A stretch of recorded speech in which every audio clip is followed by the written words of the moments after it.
Talk about that, of course, is Gwen Reyes, who comes on every Tuesday with us for our Wednesday, rather, for Wednesday Reads. That's why we call it Wednesday Reads.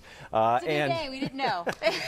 So this movie was really good. It's one of those that from the very beginning, we were just talking about this in the break, you're on the edge of your seat in just that opening scene that feels like it goes forever, and you're just waiting to see how this turns out. Well, it felt like we went as long as that actual flight up to the atmosphere and back down. I kind of wonder in the filmmaking process if they decided to make those moments just as long as they would have been for us to experience it. Definitely felt like it. I don't know if we were in a time warp or what, but it's a very intense movie in ways like that, and it really kind of fills you in on some of the missing holes. I mean, you know, we all are familiar with the Apollo program, but are we? We might not really know all these little stories that were happening in the background. Some failures. There's a lot of failures, and what's really great about First Man, the book, that's all based off of Neil Armstrong's life, and he was a notorious recluse. He did not want to do interviews. Around the middle of the 90s, he decided he was no longer going to be doing photos or autographs for anybody. He just wanted to be a normal man, and so it's impossible. It's impossible when you're the first man and a national hero to go to the moon.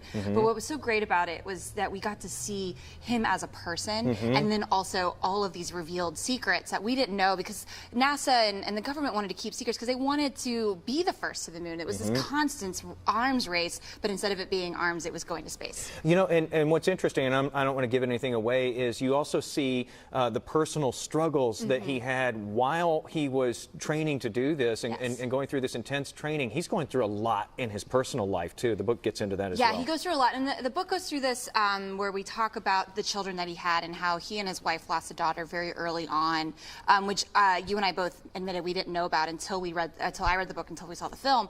And that was one of the catalysts that inspired him to go and leave what he was doing as a desk job for NASA and to then go and try to get onto this Gemini that then turned into the Apollo mission. So you were at the actual screening with Ryan Gosling and with the director here, and people got to ask questions. Did they say anything? Did they answer anything that struck you? They talked a lot about trying to figure out how to get the Neil that was both interesting, because most people who knew Neil Armstrong knew that he was so smart and so great, but he was such an introvert. And he was so quiet, and he was so like family oriented and didn't really know a lot. It's very much like Ronald Reagan. It reminded me of that. So they talked about trying to make Ryan Gosling likable without revealing too much, because they don't know very much about him. He did a very good job. He was very much in his shell in this movie. Quick question before we go. If you really like the movie, do you love the book?